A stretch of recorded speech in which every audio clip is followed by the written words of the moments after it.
Yeah, he's most of the reason why. James Harden was so bad last night, it almost looked like he did it on purpose. James Harden quit on his third team in a matter of like 15 months. I'm sure, since we got him, everybody expected the Houston James Harden. Well, it's been very disappointing. James Harden, who you traded for at the deadline to make big baskets in these moments. But that's not who he is anymore.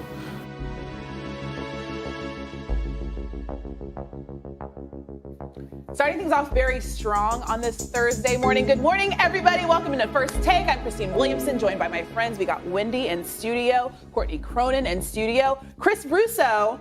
You said a little bit ago that this feels weird sitting here, right? Oh, it sure does. But who's the guy that sat in here before? I don't know. Who usually I never heard here? of him. Well, yeah. what is it? Yeah. Those days are over. I'm kidding. That is an honor for Stephen A. We've already forgotten. He's going to break through the wall like the Kool-Aid You man. better believe it. We'll get a text message in about 5 minutes, I promise you. It is a weird spot. Yeah, it's a little bit different, but it's good. I'm glad that you're right here, right next to me. And Freddie momentarily, too. Let's not forget Freddie him. Coleman's going to be here very shortly. We're going to start in the association, right? Because I know you saw that. James Harden, who has declined his $47.3 million player option and will become a free agent, sources told our Adrian Woj yesterday. There is, of course, the possibility that he negotiates a new deal with Philly that will give the Sixers the flexibility to build their roster. The bearded one has shared his desire to help the organization reshape its roster towards championship contention, sources told ESPN. Now, he got to Philly in February, but it didn't change much for Philly this past season in the playoffs as the 76ers lost in the second round for the fourth time in 5 years. So here's a look at the Sixers' odds to win the East next NBA season. The Sixers are tied for fourth shortest odds behind the defending Eastern Conference champs, the Celtics, the Bucks, and the Nets. The Sixers haven't made the NBA Finals since the AI days. That was in 2001. So the Sixers finished fourth in the East at the end of last regular season behind the Heat, Celtics, and the Bucks. I'm going to start with you, Chris Russo. Do you think that they are contenders to win the East this upcoming NBA season? I don't see why they wouldn't be. First off, that Heat number is way low. Riley's going to put that on the bulletin board all over the place. Plus 650. And they were a 3 away from getting to the NBA Final. Why not? I mean, they were 2-2 with Miami in a second-round playoff series. It's not like there's a dominant Eastern team anyway. The Celtics barely beat the Heat. You have to assume. Now, here's the question, and Brian will handle this. Is Harden going to come back or ever to go? I mean, he's not that old. I mean, is he going to play basketball all summer? Is he going to take what he did last year in the playoffs as sort of motivation? I got to be better than this. Embiid throws him under the bus. He's not the Harden he was 3 or 4 years ago. If it was me and I was that kind of athlete, that would motivate me. And so I will say, and I'm not a big Harden fan, but I will say that will motivate him. And if he can come back and play better than he did last year, and he had Miami at 2-2 and Miami almost got to the final, why can't they be a possible NBA finalist? I wouldn't make them the favorite, but it's not like they're the Cleveland Cavaliers and we're trying to put them in the NBA Finals. So I would say there's a possibility that could happen. It's trending that way for me. I need to see a couple more moves made this offseason for the Philadelphia 76ers, but I can really appreciate the fact that James Harden right now is a man of his word, because he was asked about this not long after they bowed out of the Eastern Conference semifinals and said he would do whatever it would take to help this team win. Now, the good thing about this is that they don't have to go and start offloading more pieces to create more salary cap room to go after other guys. What I think they can do now, because PJ Tucker's name has been rumored as a potential addition for the 76ers team. It's not PJ Tucker or bust for Philadelphia, but what do you end up doing with the rest of the roster? You can't afford, if you're Philly, to chip away at your depth anymore, considering all that you gave up to get James Harden in the first place, along with those first-round picks, too. You've got to replenish your depth somehow. So when we hear, Wendy, the news about Matisse Thybulle potentially being on the trading block and what they could get in return, maybe it's a Reggie Bullock, maybe it's someone else. I like the way that things are trending for this team. Daryl Morey's been very active lately, and I think that's a very good thing. Will I go ahead and say that they're in my top 4? Probably not just yet, because I also think Miami's going to do something and be players this year in free agency. So I think it's heading that way. But, for me, I still think Eastern Conference semifinals, as it's currently constructed, is probably the ceiling for this team. So I believe this is the forum to have a frank conversation about James Harden. So let's have a frank conversation. Good boy. Yes, I'm with you. that. Go ahead. Later today or tomorrow or whenever they can convince everybody there was no tampering, Bradley Beal is going to sign a $254 million contract. That is the largest contract in the history of the NBA. We're going to have some other guys get in that neighborhood too, Jokic, etc. That is the contract that James Harden thought he was going to be signing today. 1 year ago, well, it was a little bit less than 1 year ago, the Nets offered him a $200 million extension, and James passed on it because he said, I'm not going to sign for $200. I'm going to sign for $250 in a year. And by the way, I wouldn't necessarily have argued with him because I think the Nets, if things had gone differently, would have given him the $250. Well, he's no longer a $250 million player. Joel Embiid knows this. He's made it clear. He said it on the record. All of us actually know it. But, Joel Embiid said it on the record. We all heard it. But the key here is that James Harden knows it. And that's a very important thing. Because one of the things that happens in the NBA, you get guys who come into their mid-30s, and Harden's going to turn 33 before next season. One of the hardest things to deal with, and you can ask the Los Angeles Lakers about this, is a star player who is past his prime who doesn't recognize it. James Harden, I will give him this. He's still got to be better, but he recognizes it. And what he's going to sign for is going to be $100 million less than that $250. It might be $150 million less than the $250 that he thought he was going to get. So, okay, he realizes that he is not that same player anymore. What is he going to do about it? This is where we talk about the other side of this conversation, and this is where I am intrigued by what's going on. So he's going to opt out of that contract. He could have taken the $47 million and then built a deal off of that. The Sixers were going to sign him. They just traded away all kinds of things. It wasn't like they were going to say, well, if you take the 47, we can't do it, but we're not giving you the 250. They were going to sign him, but he goes, you know what, Daryl Morey, you and I have worked together. You put your neck on the line to bring me in here. Let's make a deal that we can all work with. And Daryl Morey said, okay, now when you do that, now I'm going to go to work, James. You're going to do that, now I'm going to go to work. I'm going to go out there and try to line us up. We can get PJ Tucker. I'm going to go out there. By the way, they've been all over the place in trade talks. They're talking about Tybal.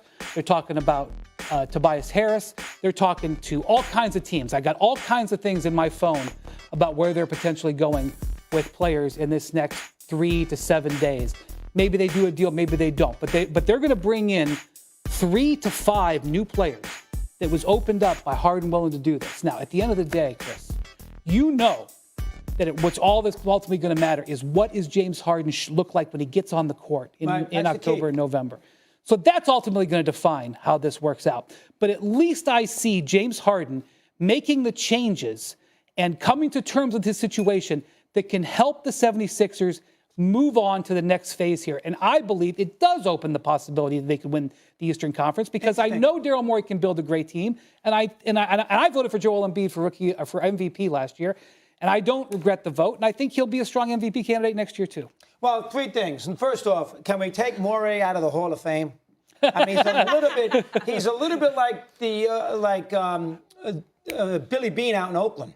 They get all this accolades, and there's no hardware. Brian Sabian won 3 championships for the Giants, and all you hear about is Brad Pitt playing Moneyball and playing Buddy Bean. That's number one. Morey, he's never even been in an NBA final. That's true. So everybody puts him on this high level. You got to be careful. It's about winning championships, or at least competing for one. He hasn't done that yet. Number 2, and we got to be fair on this too with Harden. He shouldn't be worried about money. Harden should worry about, my earpiece fell out so they can't talk to me, which is better.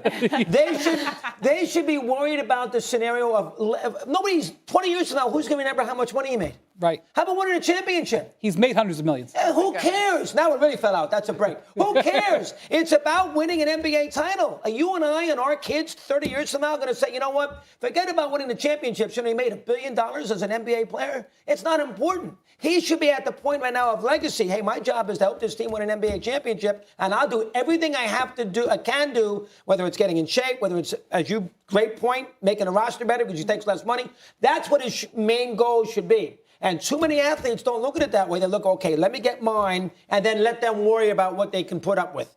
LeBron, what does he want, $97 million or whatever? He's eligible for that? How about LeBron take less? And the Lakers can add components to the team because at the end of the day, it's about winning championships. That's all it's about in legacy. And Harden should not even worry about the money. Not worry about it. And Morey's got to go out there and see if he can get a team into the NBA. And it feels like, at least right now, the self-awareness to know what this roster needs and what his role has to be in taking less money and leaving money on the table. So you are not having to get rid of a Tobias Harris in order to facilitate some of the moves that they have to make under the salary cap. So you're not changing what you have to do with your depth and chipping away at it even further. Like, think about what that roster looked like after the Simmons and Harden trade went through. They lost a lot of key pieces that all went to Brooklyn. So Seth Curry, Andre Drummond, they don't have to make that happen anymore. They lost those future first-round picks, which, of course, you're going to do in a trade for James Harden. I get that. But now it's not like they have to continue to work with one hand behind their back, so to speak, here in free, having to limit their roster even further. You brought up LeBron and the amount of money that is on the table for him, potentially what he's going to take with the Los Angeles Lakers. Where do you think that affects them the most in what they're able to do around him? This at least for James Harden, the self-awareness, I think that goes a long way with the Philly fan base. Like, it's a place that wants a championship.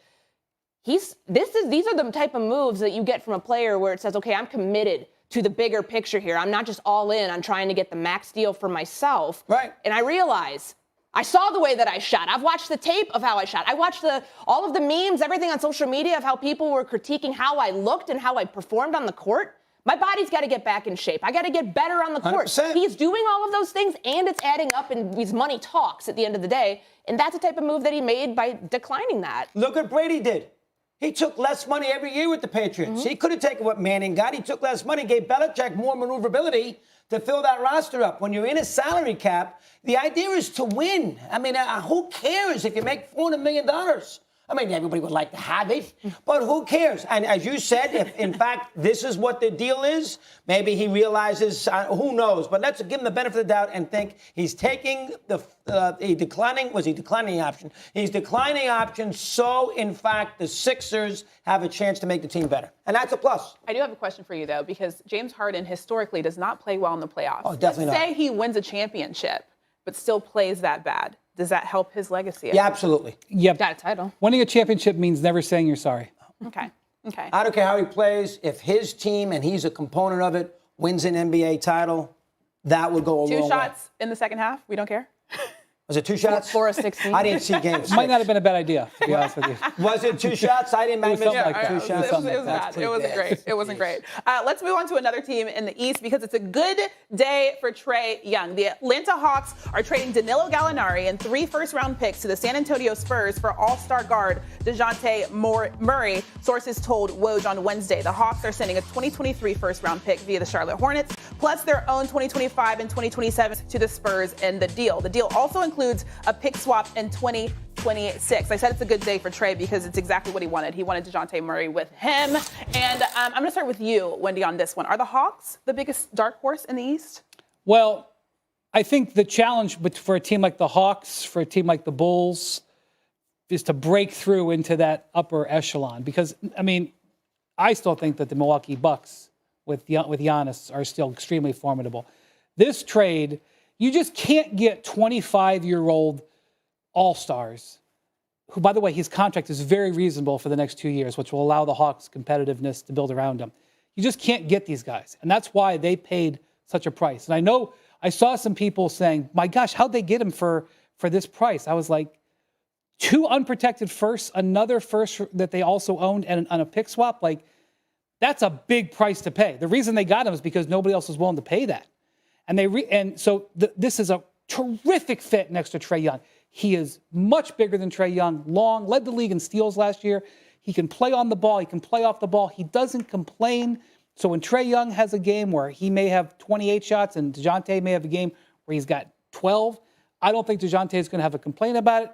They've invested so much in him. He knows that they're probably going to give him a big contract in 2 years. This is an absolute arms race in the Eastern Conference right now. This is what we used to see in the West. We saw this in the West for 15, 20 years. While we saw these teams in the East over the summer make moves and teams in the West steal their talent. Now we're seeing the opposite. We're seeing teams in the East steal the talent from the teams in the West. And this is in that vein. And I look at the Hawks, and I don't think they're done. John Collins has been in trade talks. We're now wondering if Kevin Huerter, who's a high-quality player who's very desired in the market, might become available because he's going to take DeJounte is going to take some of his minutes. They have other young players that have interesting value. The Hawks probably have another move or two in them. And let's see where they are as a team after all their offseason moves are done. I don't want to say this is like hyperbolic, but this changes the landscape of the East for me. I'm not putting them in the upper echelon, but I think it's fair to say that this move gives the Hawks maybe, top 3, top 4 backcourt in the NBA. And all the things that Wendy said about what it does for Trae Young, where just like we saw them run into a brick wall with Miami because the opposing defense is able to key in on Trae Young, that doesn't happen now because you have DeJounte Murray, who's coming off the best season of his career this past year with San Antonio. So if you can make Trae Young, where he's not the primary ball handler off the time, because we know, too, DeJounte Murray can play without the ball. Maybe you can do a little bit of that with Trae Young, too, kind of in that way that the Golden State Warriors are able to free up and utilize Stephen Curry in the same manner. And I know that they get criticized for not being like a great elite defense. I think that you can have a respectable defense here with the Atlanta Hawks. Let's not forget, a couple years ago, DeJounte Murray was a second-team defensive player. So that coupled with Clint Capella, coupled with DeAndre Hunter and the things that does for them, that gives you a respectable defense in the East where you already know what you're doing on the offensive end. So I think they'll be fine, and I think that this changes things for me, a part of the conversation of teams that you might not expect right now to make some noise. Come May next year, we might be talking about an Eastern Conference semifinal team. One thing that will worry me, that is a very good organization, the Spurs. Popovich is a great coach. Why is he trading this kid if he's that good? Can I tell you? I don't want to interrupt you. Go ahead. I'm interested. In the last couple of days, there were other teams who were interested, and they were saying, why are they trading him? Because the only player that the Spurs have ever traded where it's been Kawhi, and that was well, that's because he wanted to leave. Yeah, the only thing I'll say, didn't want to leave. The general manager of the Hawks is Landry Fields, who came from San Antonio, so he was hard working acquiring him. That alleviates some terms, but what you were bringing up is exactly what people in the league are saying. What is going on? Is there an answer to that question, or is it just a question? I think the Spurs are tanking for Victor Wembanyama, which is another topic. And the 3 picks mean nothing. Is the Hawks are going to be a good team? They're lottery protected. Well, they'll be a good team. They'll be a playoff team. So those picks aren't. I don't know what they're going to look like in 2027. And that's. They got young. I mean, Gallinari's a good role player, but he's not great. That's what I raise my eyebrow. Popovich is trading his kid if he's that good. That's what would scare me if I was a Hawk fan. I agree with you guys on the Hawks. You can make a run at them as being one of those surprise teams. I'll take Charlotte. I'll do a little something different. I'll be nutty about it. I'll take the Hawks. First off, I love Clifford. I know that Atkinson blew off Jordan. I get that. And that's embarrassing for Jordan that Atkinson said no. But Clifford's a good coach. He knows defense. Hayward, maybe he stays healthy. They've been a borderline, playing. They've been in a play-in twice. They'll be a little better defensively. Ball will get better. I'll be different. It's easy to say. I agree with you. Cavs, whoever you guys want to take, I'll take Charlotte as the surprise team in the East. Something different. What do you think their ceiling is? You can't put Charlotte. Here's the first thing that Charlotte has to do. Get out of the play-in round. They have to make one step at a time. Not get embarrassed. Right. That's right. Good point. I mean, they got the Atlanta Hawks. And the year before that, they got absolutely by Indiana. Didn't they get killed by Indiana the year before that? In Indiana, it was like 40 points. So that's twice. So they have to get out of that play-in round, win 42, 43 games, and be an 8th seed. That would be a ceiling for them. Okay. They're young. Let's head to an old team. Talk a little Lakers and go out west, because today is not all about free agency. There will also be some contract extensions, and one guy who is due for one is LeBron James. The King is eligible for an extension from August 4th until the end of next year's regular season. If he doesn't sign an extension, he will be a free agent next summer. So the Lakers' struggles last season are well documented. Even with the big three, LA was only a 500 team. If at least one of the big three were out, the Lakers were 22-39. LA's 49 losses are the most in a season by any LeBron James team in his entire career. Freddie Coleman joins us at the desk now. We did I was about to say, Courtney Cronin's let herself go. What happened? She looks roughed on her hair. What exactly Seriously. happened? Right is up is down. Happy for you to join us. Okay, Wendy, I'm going to start with you here. Should LeBron want an extension with the Lakers? I just have to say that the Lakers and their fans are holding on to that 11-10. Like, that gives us hope.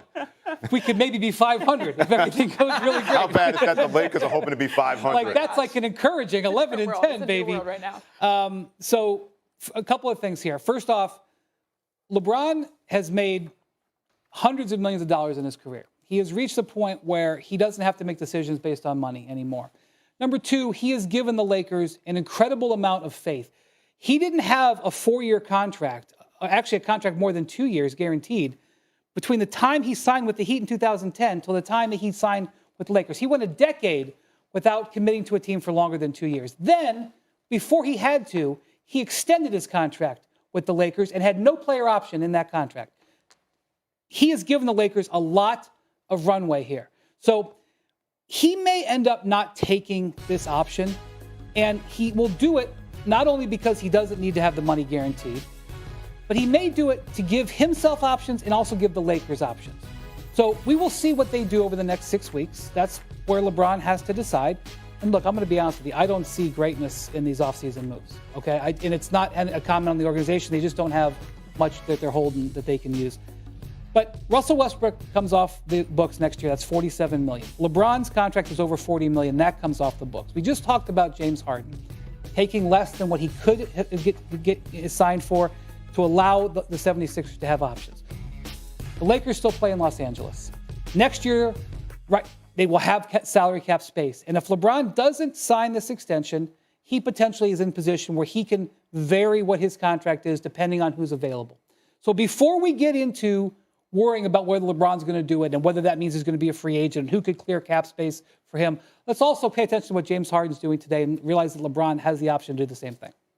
Russo, I'm going to ask you this because we know that LeBron James said he would go to Cleveland. He's open to going back to Cleveland eventually. He wants to play with Bronny. I think Bronny's eligible to play in 2024. Would it be a bad look if LeBron James decides to leave LA? Yes. I mean, how many teams does he want to be on? Hey, Cleveland, Miami, Cleveland, the Lakers. Now he's going to go. That's true. 2 franchises. I love when he went back to Cleveland. I thought that. But, I mean, how many? LeBron, sit tight. What doesn't LeBron worry about right now? And I'll let Brian handle the money. He does a much better job of it than I could. I don't know all the machinations with that. But here's what LeBron should be concerned about. Freddie, Kobe, West, Kareem, Baylor, Shaq, to a certain extent, Worthy. Okay. Those are the Lakers, and Baylor. I got Baylor in here. Yep. Those are the Lakers. Wilt was only there for a little bit. I'm even going to leave Wilt out. Those are the Lakers that are the legendary Lakers since 1960. Okay. Right now, I know this sounds crazy. LeBron's not there. They won the championship in the bubble. He has bounced around his whole career. They're coming off a terrible season. The 1 year he was hurt, we'll give him that. But they got more by Phoenix. He should sit there and say, hold on now. What is he, 37, Brian? Yeah. 37. I got about 3 quality big-time years left in my body here where I can play big-time basketball. I don't care what the Lakers, I don't care what I made $1 billion. Didn't even just tie Tiger Woods to be $1 billion. I don't need any more money. I'll do what you need me to do to make this team a championship-worthy team so I get the statue that these other players have gotten in L.A. There's a noticeably, there's a name missing from that list. I'm double-checking. Which one? Magic Johnson. Oh, yeah, well, geez. That is awful. Shame. Am I a sports talk show host or not? Shame. That is just, how did I forget Magic? You said Baylor twice. Oh, my God. Shame, Magic. shame. Yell at me and scream. Oh, my goodness. Who's this idiot? Doesn't put me in the list. I'll give you another name that you're missing on that list. Steph Curry, who has 4 rings like LeBron. LeBron is always interested when it comes to his peers. If you're going to be regarded as the greatest player of your generation, I don't think there's any doubt about that LeBron James is the greatest player of this generation. But you don't want somebody to have more rings than you. That's one of your peers. It wasn't a coincidence that LeBron James thought, I would love to play with the Golden State Warriors. He is very, very calculated. He does the whole drumming with the fingers, going, how can I make this work for me? He is always very good at controlling the narrative. And that's where this comes to the Los Angeles Lakers and the 2-year, $97.1 million extension if he wants to do that in August. LeBron is going to make sure Chris, Brian, and Christine that he's going to control the situation, no matter where he decides to go or if he decides not to go anywhere. But one thing he can't control, if Steph Curry gets another ring, the Golden State Warriors, and then another one, just like DJ Khaled, and another one, all of a sudden you can be regarded as the greatest player of your generation, but there's that dude that's among your peer group that has more rings than you. And somebody that's ego-driven like LeBron James, that may be something that even though he can't control that may be too much for him to deal with, especially if he's going to your point, Chris, jump around from team to team to team to try to stack it and make it the best playground basketball team to control that situation. I don't know if that's what his priority is going to be anymore. I think he loves living in L.A. think he absolutely is over the moon in love with the possibility of playing on the same court with his son. And, you know, that can happen in LA. And that can happen with a championship quality team. It doesn't have to be. I think those might be his priorities. And when it comes down to competing for a championship, I think that's where he might be able to be flexible on his money. But I mean, he's building this incredible compound in Beverly Hills. Mm-hmm. It's like a multi-year project. All these buildings they're building on his huge plot of land he bought. He loves being in LA. All of his business is just in LA. I mean, I think it behooves him to keep pressure on the Lakers to some degree because the Lakers have gotten a little bit comfortable knowing that they don't have to worry about his free agency at all. I mean, the Heat had to worry about his free agency after 3 years. The Cavs spent a decade worrying about his free agency, lost him twice. The Lakers have never had to worry about it. So I do think that there's some advantage to just keeping them on a bit of a shorter leash, especially when they don't spend and they don't trade future draft picks. Like LeBron doesn't want to hear about the 2027 draft pick. He doesn't care about that pick. So I do think there's something with that, but I think LeBron's priorities at age 38, which is when he will be a potential free agent, are just, and I'm not saying you're wrong about like seeing how he was a Steph. I just think that he's looking at the world a little bit differently. No. Yeah, I hope he doesn't want to play with Steph. We've seen the joining of forces before. Yeah. That doesn't work. No more. Yeah. Well, beat Steph. Yeah. Don't play with him. Well, I wonder how much of that now more than ever before, because the previous discussion you had before I joined out here in terms of taking less money to make your team better, how much that has to be a part of his DNA with the Los Angeles Lakers. You can sign. I'm not against anybody getting their money. At the Coleman family compound of Lawton, New York, it's a family motto. The most you can get, go ahead and get it from that standpoint. But if you're going to sign a 2-year, $97.1 million extension, to your point, Chris, you're not leaving your organization any flexibility. And all of a sudden now, then you can't complain if they can't put pieces around you. I agree. That's why Tom Brady has kind of ruined things for people because he did that all those years in New England.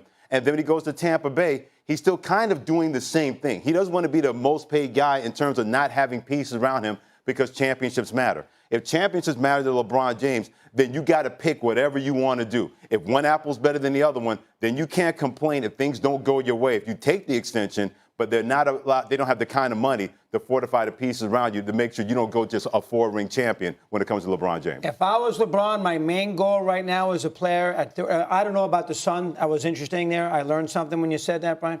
If I was LeBron, my main goal would be I want to go down as one of these Lakers who historically has that statue. Now, he's only got a short window to do it. West was there forever. Magic was there forever. Kareem was there a long time. But if you look at the top 10 players in the history of the NBA, and he's on it, Jordan, he's a Bull. Bird is a Celtic. Nobody's going to think that Bird. Now, Magic's got so many different teams. LeBron's got so many different teams, it's a little tricky.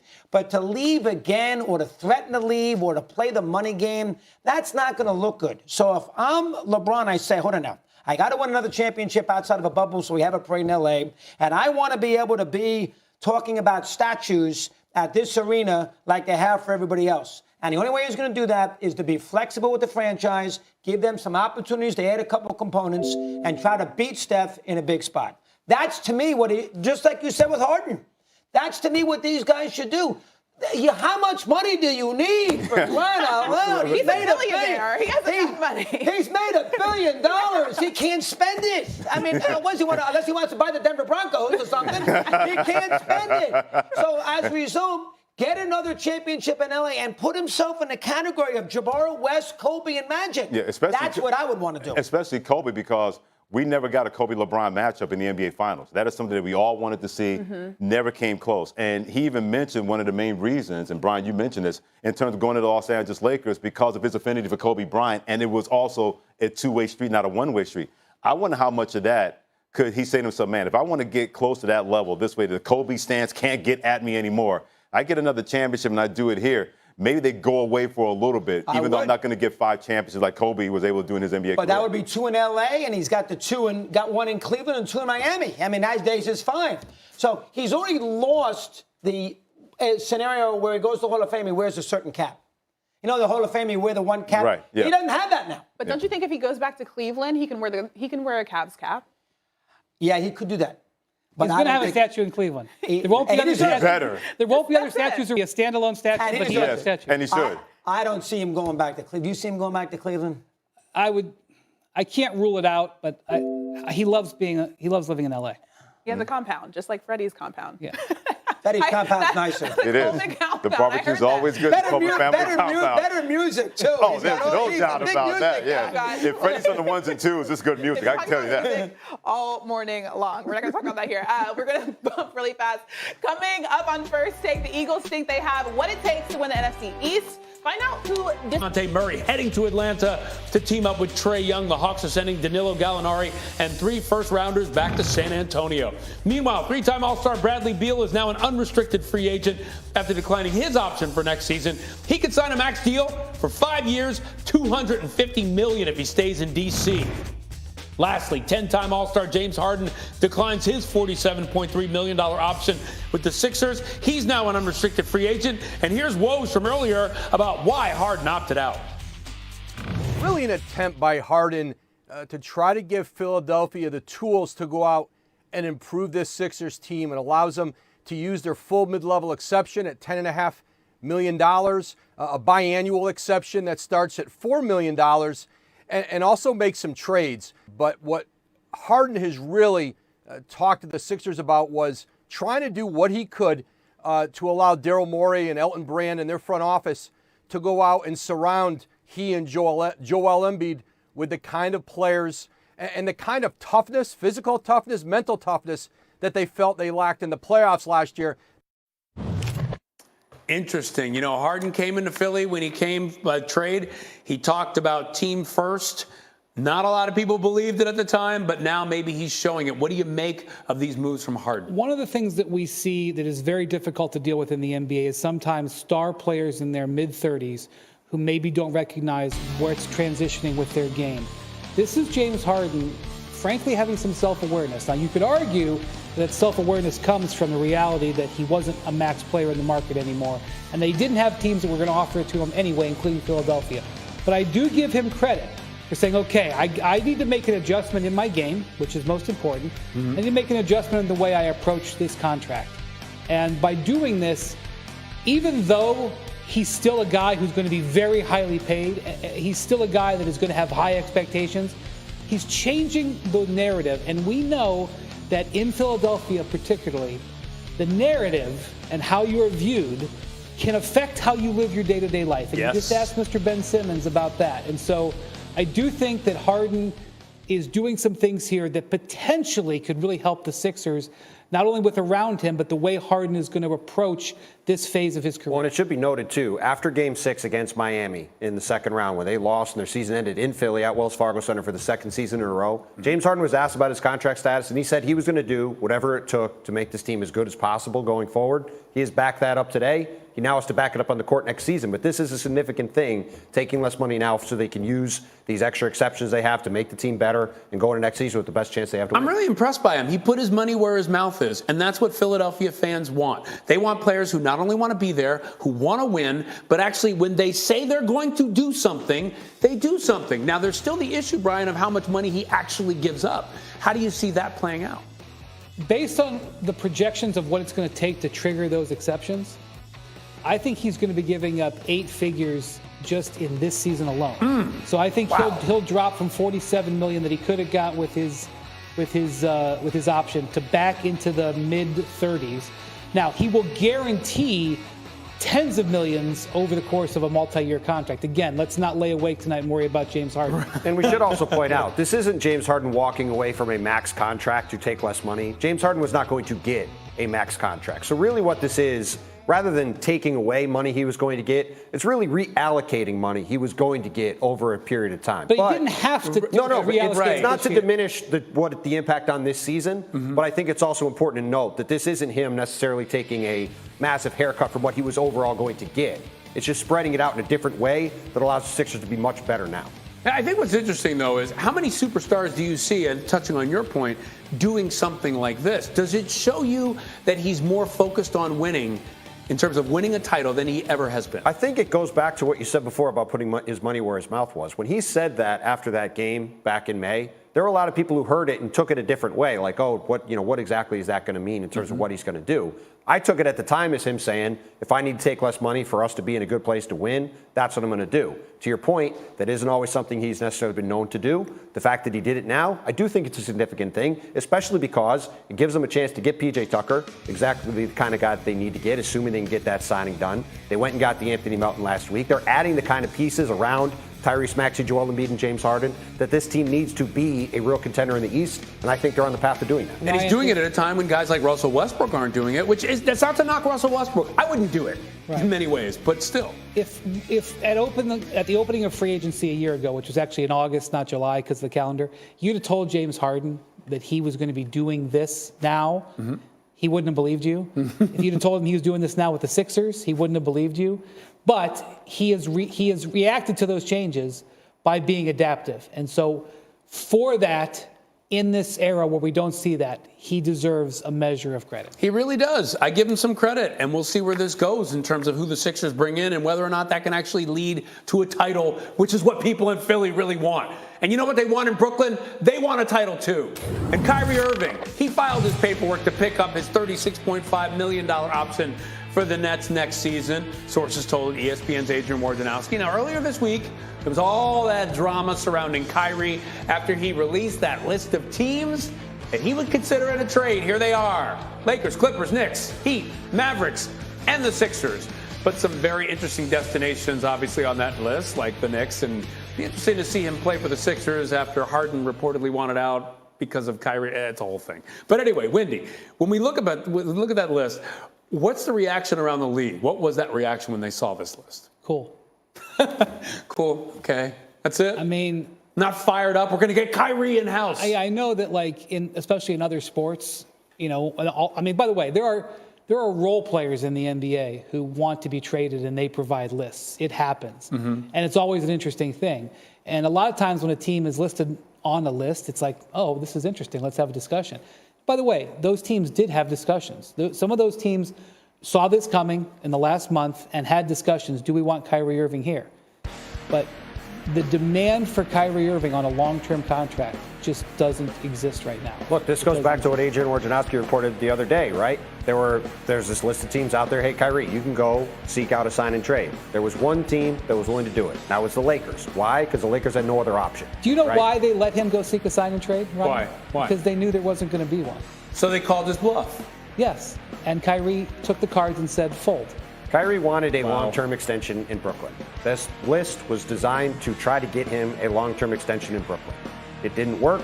He opted into his deal. He's now on a one-year contract in Brooklyn. But this was nothing like the Russell Wilson list that he put out. No, in football, where it was like, oh my God, Russell Wilson. The Seahawks wanted Russell Wilson on their team, and other teams wanted Russell Wilson on their team. This is a situation where Kyrie looked around and didn't have a chair except for his option, which he was contractually able to pick up. He folded his cards, but the game isn't over. So more hands are going to be played, and so we'll see how those develop. So speaking of that, hands that need to be played, we know what Kyrie, at least we think we know what Kyrie wants, which is to get a max deal somewhere, preferably with the Nets. What must he do to get a max deal from the Nets? Well, it would help to be on the court and play. I mean, that would be the first step. That would be step one. No, but I mean, is it like 70 games and a title or anything short of a title won't make it happen? Look, that kind of thing. I think, you know, as I've said many times, you can only answer Kyrie questions with maybe. Then that goes with this too. But if Kyrie Irving is on the court this season and plays well for the Nets, I mean, remember, he was an All-NBA guard 2 years ago, right? If the Nets make a deep playoff run, if Kyrie's on the court for a bunch of games, if they play well, if everything looks great, sure, something could change in the future. He could get a long-term deal for him. I'm not ruling it out. How things had changed with James Harden over the course of 9 months. We could see things change. Kyrie was a 50-40-90 player 2 years ago. He was almost a 50-40-90 player this last year, but he only played, not as many games. If he has a good year and the Nets, profit as an organization, I think they could see it. But I think the days of Kyrie Irving getting a 4-year contract offer, which is what he was looking for here, I would be surprised if he ever gets that again from anybody. Wow, no matter what. Title even. I mean, the NBA franchise that never has given out a $100 million contract. Gentlemen. So Brian and I discussed this. Brian and I were trying to go through thinking teams that have been bad lately, that haven't given out a max contract lately. We settled on the Detroit Pistons as our final answer. And you would be wrong. The Chicago Bulls. Wow. That is stunning. Look at Hembo. Not so arrogant today, I see. Hembo deserves big time Hembo was credit. just mad that I was nervous I was just going to be wrong yesterday. Wow. Well, Hembo was upset. Look, he got you back in a big way. Back. That's a good one. Wow. Chicago Bulls. You can make a lot of jokes about the Chicago Bulls like I've not heard a million. Yeah, don't go there. Don't go there. They're about to, though. They're about to. They are about to today. They're going to skip over. That's true. Wait, can I get to this clock? They're about because to skip this is over. the day. They're about to skip over 100 and give Zach Straight to Levine 200. There you go. There you go. Man, 8 hours, 29 minutes Wow. and counting till NBA free agency begins. Tim, you've got your fundamental list of the top 5 teams heading into free agency. Yeah, let's start with the Memphis Grizzlies, the most exciting young team in the league. We talked earlier about Ja Morant, who we see right here. He's going to get his own $200 million or a very large extension today. Grizzlies probably going to be one of the teams to look at in the years to come. Very excited about their future. They're 5th on my list of teams in the league going into this offseason. Next up on the list, the Los Angeles Clippers, the team that is going into the season, to me, might be the championship favorites when you look at having Paul George and Kawhi Leonard back and all of the depth they have around this team after Steve Ballmer, another guy who's not afraid to spend money, has been just throwing out dollars left and right to bring in players over the past few months while the Clippers were not in contention this year. I think they have a chance to be a very, very good team next season. Third, the Milwaukee Bucks. Should have won a second straight championship this year. If Chris Middleton had not gotten hurt in the second round, I think, or in the first round, I should say, I think they would have beat the Boston Celtics. Giannis Antetokounmpo had one of the great playoff series you'll ever see against Boston. Almost won it by himself. I think they go into next season, to me, as the team in the East that I would look at as the best, the most likely champion to come out of here.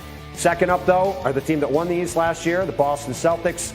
Have to give them credit for the way they went through the playoffs. Jason Tatum had a pretty rough NBA Finals, as we all know. I think he will come back better. He, to me, is a sneaky pick for MVP this season because I think the Celtics have a chance to win a ton of regular season games. They have a young, durable roster. Ime Udoka has done a great job as coach, and I think they're going to be a very formidable foe this year. But the top team has to be the Golden State Warriors.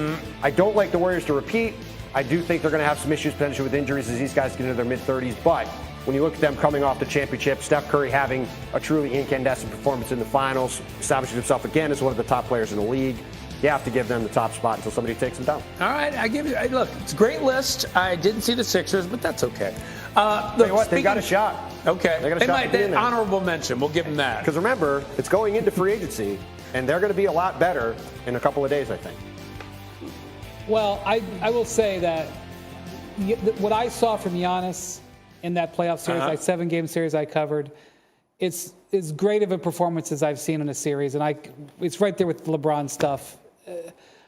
The Bucks are in great shape going forward. If you talk about the Bucks, you're not going to potentially be wrong. They have the best player in the universe. That's a good place to start. Well, I'll tell you what. If you're talking about the Warriors and their chances going forward, Draymond Green, we know what he thinks, and look at this bold prediction he made earlier this week. 19 was when Steph really locked in on the weight room. And so that's where he kind of starts taking that bump and kind of bumping it up a little bit. I think you started to see it then, that growth, and like, oh, man, nobody can stop this dude now. And I think that really changed the complexity of our organization, and I'm pretty certain that's why we'll win 3 of the next 4 NBA championships. Wow. 3 of 4. Do you agree with Draymond? Listen, the only surprise here was that Draymond didn't say we're winning the next 4 championships. I'm really not sure why he gave anyone any of them. I'll tell you why. So that if they don't win next year, he can say, I said 3 of the next 4. That's right. Now listen, I mean. Well, do you agree with him? No. I mean, I agree with him in the sense that the last 6 years that their core has been healthy. Draymond Green, Klay Thompson, Steph Curry, the Warriors have made the NBA Finals, right? So, of course, Draymond is going to think we can win every year. Why wouldn't he? They just won the championship this year, right? But you look at the combination of age, injury, and competition, I just think it's going to be very difficult for Golden State to win 1 more, let alone 3 of the next 4. Because you look at the teams around them, right? Just look at the West. You got Memphis coming up, obviously gave them a ton of trouble in the second round this year. You've got the Clippers who are going to be coming. You have Denver who's going to be healthy this year. You've got Dallas with Luka Doncic. You got Phoenix. We'll see what they look like after last year. That's just in the West. We just got done talking about the Bucks, the Celtics, the Nets, the Sixers. There's a ton of really good teams. So you need to not only be good, you also have to be lucky. These guys are in their mid-30s, ton of miles on their tires. They've all had injuries. I just think it's hard to count on them. And then, Wendy, they're going to have a shot. And then, Wendy, can the Warriors keep this team together? They can, and they will. You know, it's been 10 years now that these 3 guys, Curry, Clay and Draymond have been together. That's very rare in the NBA. You know, the Bulls might not have given out a $100 million contract. The Warriors are giving out $100 million just left and right. For the rest of the one of the reasons why it's hard to keep guys, first off, it's hard to get guys to stay together just personally. There's personal issues that come in and teams break apart. Another thing is the teams become too expensive. And the Warriors' ownership, and it's coincided with their move to San Francisco in a money machine arena, and also that the owners were willing to sell off 5% of the team. They sold 5% of the team a year ago to help pay for this run. Wow. That is something that should not be ignored, okay? I know that it's not fun to talk about the billionaires in this, but I can't think of too many teams in history that would sell off a piece of the equity that they could never get back to pay for this run. And because they did this, they're going to be able to continue to expend $300 million a year. There's even potential that it'll be over $400 million next year, and maybe in the short-term future, even at $500 million. Including the luxury tax in the future. So the fact that they are willing to do that, and the fact that they also, while they were on that sort of 2-year hiatus while Clay and Steph were dealing with injuries, they just got 3 lottery picks over the last 2 years. You know that those guys are going to help refresh the group. Jordan Poole, who wasn't a lottery pick, is going to refresh the group. They really, for as much as we make fun and everybody has fun at the expense of the light years comment, they really have been able to extend the window of this group in a way that we really haven't seen in the modern era. Wow, and the numbers just keep going up and up. $500 million, can you imagine that in the NBA? Feels like it could actually happen. Let's run the floor. So many big names that are on the verge of getting paid today. Wendy, start us off. Yeah, so a big moment here for Devin Booker. He made first-team All-NBA. That triggers his ability to sign the Supermax, which we expect him to do in the very near future. It's going to be in excess of $200 million. It's going to keep him in his Suns uniform for the foreseeable future and clear this team to build off last year's success going forward. And another guy who's going to get that same 4-year, $210 million extension is Karl Anthony Towns with the Minnesota Timberwolves. Towns made 13 All-NBA this year, got the Supermax extension a few years ago. He did not make 13 All-NBA when he could have got the Supermax rookie extension, was very upset about that. He will not be upset today when he gets offers this extension. He and Anthony Edwards going forward, my man, the Ant-Man in Minnesota. A lot to be excited about for A-Rod and Mark Lora, the new owners of the Timberwolves. If the Denver Nuggets can get Nikola Jokic out of the stables in the next couple of days, he will sign the largest contract in the history of the NBA. 2-time defending MVP. How about $250+ to stay in Denver long-term? This is an untalked about story. He's in a medium-sized market. We had never heard one iota of him being anything but thrilled to be there. He is invested there. The Nuggets have a championship window because we got a 2-time MVP who's going to age well. When he got asked about it, he said, yes, I'm going to sign it. It's refreshing to hear. By the way, we go from the most boring superstar in the NBA to the most exciting one, Ja Morant. He is going to get a 5-year, $189 million extension offered him today. He will accept that. The Grizzlies, to me, are my favorite team to watch in the league right now. Ja's my favorite player to watch in the league right now. If you watch him, every time he goes out on the court, he tries to decapitate people with dunks. This team is going to be a one to watch in the years to come. Very excited to see what's up next for the Grizzlies. $863 million possibly given out to just those 4 guys. Very good math right there. I did it really fast. Look at that. I'm learning. All right. And by the way, you talk about Ja, second overall pick in 2019. The first overall pick, of course, was Zion Williamson. And Zion now is eligible for a max extension. There's been talk back and forth. Tim, should the Pelicans max out Zion? I mean, should is an interesting question because you look at him playing 85 games over the past 3 years and you go, well, how can you pay a guy a max extension when he's barely been on the court? The reason why is because you look at the situation the Pelicans are in, and they're in a small market. Zion is a huge talent, and really their only chance to get to contention with this group they have is for Zion Williamson to get back on the court and be an elite level player for them. So I would expect that at some point over the next few months, we'll see Zion and the Pelicans come to some sort of agreement along the lines of your pal Joel Embiid and the Philadelphia 76ers did a few years ago when after he had injuries early in his career, they set up a contract that had some injury protections in it. However, Zion is going to just want his money, and so that's going to probably lead to an interesting negotiation here. Let me put on my lawyer hat here. Let's discuss the definition of the word max. Because David Griffin, the general manager of the Pelicans, said Zion Williamson is worth a maximum contract. Zion Williamson said, if I'm given a contract extension, I will sign it. So why aren't we talking about Zion Williamson signing today? Because the word max is a flexible term.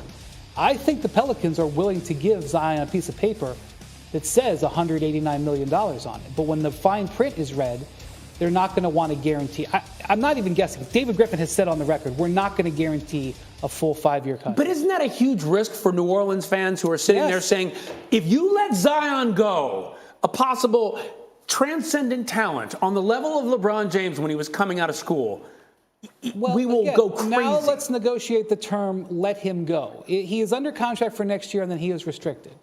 If you're Zion Williamson, though, you know that if you were to not sign for this year and you go into the market next year, you know there will be numerous teams that will give you a contract with the word fully guaranteed in it. And so you question yourself, if you're Zion, well, if they're not going to fully guarantee me, why should I risk? Why should I take on the risk? Why not just go play another good year and do it? But then you come back and say, well, you only played 85 games over 3 years. Why would you turn down what would probably be, they probably would be willing to guarantee 9 figures. They just won't be willing to guarantee the whole thing. So reasonable people should prevail here. And I expect, if nobody takes an extreme position, this to get done. But this is going to take some negotiation. Well, to Brian's point, when you say numerous teams will line up with guaranteed max offers, that is if Zion Williamson was actually on the court, right? This comes back to something. I think anyway. Well, maybe, but if he misses an entire season again with injury, I mean, we spent a lot of time this week talking about Ben Simmons, about Kyrie Irving, about Zion Williamson, all guys who have not been on the court. It would be nice to see all of them on the court, including Zion, who is an incredible talent to watch. But again, he needs to get on the court. Well, and that is, again, this is what the negotiation is about. To your point, Zion wanted to show you that he's on the court because meanwhile on planet Earth, here is Zion on the court showing what he can do. Watch. Just dunking on kids. Now, they, I guess, are maybe teenagers, but look at what he can do. Okay, so I'm going to stop. So the one time I've seen Zion Williamson on a court this year was in the NBA 75 commercial when he did a dunk and broke the rim, and that was it.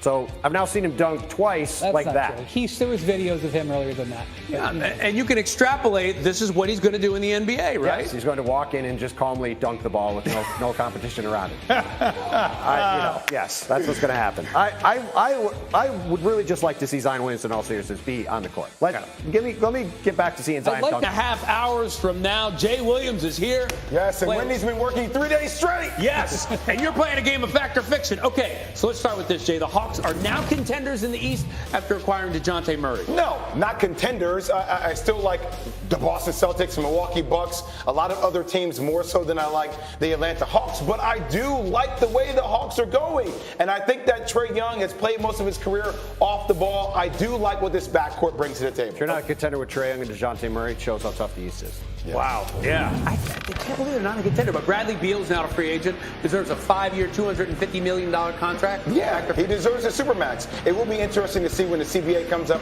in 2023, 2024, if Adam Silver and owners push to change for it. Look, if you sign a Supermax, that's great, but you have to be here for the remainder of your deal terms. And if you decide not to, then you'll forgo your contract. Can't force your way out. Okay, here's another one for you. The Sixers will end up as favorites in the East because James Harden declined his $47 million player option. Philly show today. I wonder why. Favorites in East? Fact or fiction? I would still say I think the Boston Celtics are probably the favorite in the East, but I think they are damn near close. And I think that James Harden will actually be on a mission to prove a lot of people wrong, considering the way he played last year. Okay, so let's stop down on this because this is the big topic of the day right now. Shocking you talking about Philly. Come on, it's not just about me talking about Philly. Eagles, Sixers. I didn't put the Eagles in the show. I didn't put the Eagles in the show. What else are they going to say? Hey, look, if the teams are good and they make news, we have to talk about them, I right, just want Miles folks? Sanders to score a touchdown first. Last year. Well, what do you make? Let me ask you this: what do you make of what Harden is doing? So Wendy brought up a great point about him showing the effort to buy in. And one of the things that I think is easy to say about James Harden is, well, his whole career he's been selfish. And Wendy alluded to how many times he's turned down money. Now, I'm not saying there aren't some questions around after games and things of that sort, conditioning. But damn, you haven't heard anything from James Harden since he kind of went out on bad terms the last time they lost in the playoff game. So him working on his conditioning, him turning down money, right? He's still going to make a lot of money, but to show, let's get guys like PJ Tucker. I really think this is going to be a breakout season, and we will be talking about James Harden differently when it's all said and done with the Philadelphia 76ers. To your point, Jay Will, at the end of Game 6, when they lost to Miami, James Harden went out of his way to say, I'm going to do what it takes to make this team into a winning team. And that was talking about his contract status. Like he has backed that up. He has come back, and by opting out of this deal, taking a little less money now, it's allowed this team to be better than it would have been otherwise. That was not the narrative around James Harden before this year. So is James Harden a changed man in some way? I think it all just still depends on what he's going to do on the court when we get to November. That's the way he's going to be judged. But I will say two things. One, before he got injured with that hamstring, when he first came to Brooklyn, he put up great numbers. And then last year, even though he wasn't clearly himself, he still put up good numbers. There is still an excellent player there. If you don't expect him to be an MVP, it changes your viewpoint of him. So he is going to maybe reset where he's going to be. He's still going to be very productive. And hopefully the help that he'll have on this roster next season will make his dominance less important to the Sixers to be successful. I'm not a subscriber to this whole thing of you can't go out and hang out after games and things of that sort. Like, I think it's kind of salacious. Well, hanging out is one thing. Hanging out a lot is another. But I think there's a level of awareness, right? So there was a video of him that surfaced online about him going out. And typically when you see him out, James is posing. He's saying, what's up, right? He was like, yo, nah. Like, put down the to me, like, that level of awareness is like, oh, okay, like, there's something for me to prove, then let me keep perpetuating this narrative. I think that's interesting. Do you think he's worried about his legacy? I think everybody's worried about their legacy when it's all said and done. No, but I mean, for him, more so than in the giving past. me this really His number interesting was retired at strip clubs in Houston. I think the man had some good times. I mean, I know a lot of NBA. I know a lot of NBA players that would have their numbers retired at strip clubs. Hey, listen, Wendy, I'm not comparing. Who are elite level players. So, like, for me, it's how are you winning a championship? Like, that's the missing link for him. You win a championship, and I feel like he is best suited to do that in Philadelphia with Joel Embiid. And with PJ Tucker, and with Anthony Melton, and with Tyrese Maxey. Like, this is a situation that is set up for James Harden to succeed, right? This team is going to be better. He's not the best player. He's playing with Joel Embiid, who might be the best player on the planet. He just has to do his part. And he's doing his part today. He has to do his part next season. Ultimately, what you do on the court matters. Actions matter. Actions matter than IG. Actions matter in a lot of ways more than your contract. His actions on the court will define what his situation is. So you said you said they're not the favorites to you in the East. Where do they stack up in the East? Tim has talked about this over the last couple of days. There is no perfect team in the East. All of these teams are flawed. So it's going to come down to health. It's going to come down to chemistry. It's going to come down to, who's able to potentially make moves during the season and improve them. But as you look at that, I mean, I can't even tell you what the best bet is. I could even argue with you that the best bet today would probably be the 76ers at 6-1 there. Any of those teams, especially in the top four, the Heat I'm not so sure about, but any of those teams in the top four, you could make a compelling case, assuming the Nets don't explode, which there's a different set of odds for that. Is any of those four teams, from a talent standpoint, you could argue, you could throw the dice and say any of those could win. I think Bobby Portis opting out is a low-key interesting story for the Bucks, just considering their depth, right? And the role that he played in them winning a championship when they did have PJ Tucker on that team. He'll be back, I bet. Yeah, we'll see. Well, we'll see. This East is still good tight. I still can't believe Vegas has got the Nets second best odds, but that's how Vegas rolls with the Nets. All right, so let's run the floor. Got so many big names that are on the verge of getting paid. Wendy, start us off. Okay, so we potentially have one of the biggest contracts for a young player in the game with Devin Booker. He became eligible for a Supermax when he made first team All-NBA. He's going to get that Supermax in the next few days, excess of $200 million. Going to be locked into the Suns for the foreseeable future. Another guy who's going to get locked into a Supermax in the next few days or a few hours maybe is Karl Anthony Towns. Going to get the same contract, 4-year Supermax extension for over $200 million with the Minnesota Timberwolves. He and my man Ant-Man, Anthony Edwards, the most exciting young player in the league, maybe with Ja Morant. There's a lot of exciting times in Minnesota, and they're very happy that they're going to have Karl Towns there for a while. Let me tell you what is amazing. We got a two-time MVP who's about to extend, and there's no drama.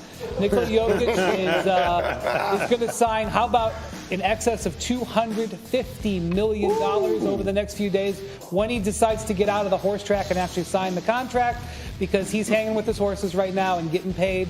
And here's the thing. He's distracted. This guy is committed. Well, and by the way, we go from maybe the most boring player among superstars in the league to the most exciting one, in Ja Morant. He is going to get a Supermax extension tonight. The Memphis Grizzlies will offer it to him. He will accept it. And he is going, as we've seen, he is one of the most exciting young players in the league. He is the face of maybe the most exciting team in the league, in the Memphis Grizzlies. He'll be doing a lot more of that in Memphis for a long time. Wow, we're talking about close to, and my math isn't great, close to $1 billion in extensions being handed out today alone. Is what we're talking about. Way over $1 billion. For those 4 guys. For those 4 guys, it's almost $1 billion. By the way, for all the people out there like, oh, look at these players, they make so much. How much are their owners making? Oh, yeah. That's a good point. That's a good point. When I came into the league, the max contract was $14 million a year. I got gray hair now. Okay, the one guy I did not see on that list, LeBron James. What about him? Where is his money? He is extension. It's in the bank. He's extension eligible. He is not extension eligible until next month. But obviously, he is watching very closely what the Lakers do. You're not going to hear us talking a whole lot about the Lakers. And they will sign guys, but we're not expecting impactful names. They've got a basically bargain bin shop. And so the real question is, will LeBron look at this Lakers team? He can extend for 2 years and $100 million. I mean, he's at the point where he's going to get $50 million a year if he extends. That is not anything to sneeze at. And so, will he extend and commit to this Lakers team? Will he not extend because he's not sure he wants to commit to this Lakers team? Or will he let it go just to find out whether the Lakers can make maneuvering? So Russell Westbrook's contract is going to be expired after next year.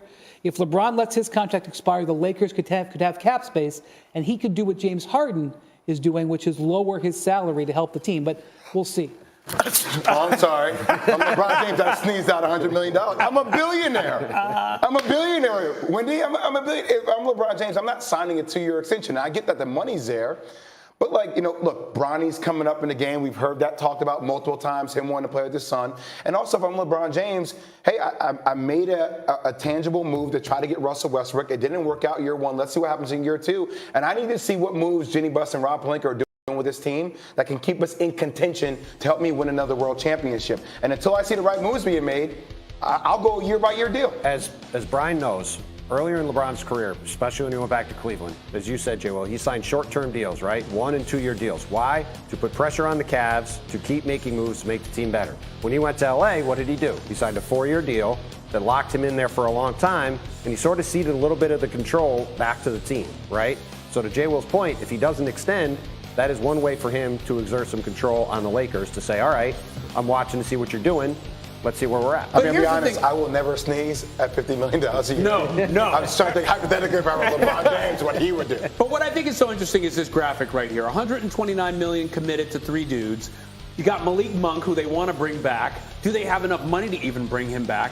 What is it that they can do, Brian, to make this team better? They can do this. They can pray.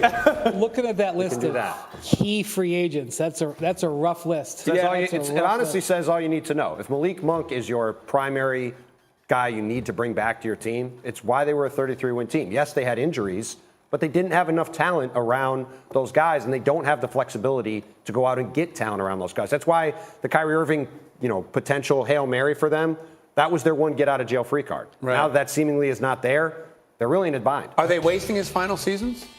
I mean, are they wasting it? LeBron James put himself in this situation, too. I mean, there's culpability here for both. He certainly wasn't opposed to trading for Russell Westbrook. Yeah, so, my thing is, look, even if LeBron James, I think, plays at an MVP-type level, I still think you have a team that finishes middle of the pack in the Western Conference. It's unfortunate, but I don't see any moves that they could realistically make that will all of a sudden make me think that they could be contenders in the top 3 of the West. They're going to go look for some athletic wing players. I mean, Juan Toscano Anderson, who was not tendered by the Warriors yesterday, he is going to be an unrestricted free agent. That's the guy they're looking at. Josh Jackson. Wow, it's like who? I mean, everybody's going to say the 12th guy in the defending champions. That's who we're talking about. Unbelievable. Buckle up, man. That's it. Unbelievable that he's in this position, and now it's on LA to do something with nothing. By the way, he's in a great position. I mean, the guy has won 4 championships, considered one of the greatest players of all time. I know that we get into and this he's a billionaire. Pretty good. I think we get into it, though, because he's not satisfied. He wants a championship. Tom Brady's not satisfied. True. I hear where we go with it, but still, put it into the overall context of his career. He did just win a championship. He's driving his Ferrari back to. I was going to say, I'll swap with him. I love being here, but I'll swap with him. It'd be okay. There you go. What about his Ferrari? I mean, he's driving his Ferrari or his Lamborghini or his Bentley back to Brentwood to his giant estate. I mean, he's okay. Nice. And they did raise a banner in L.A. So.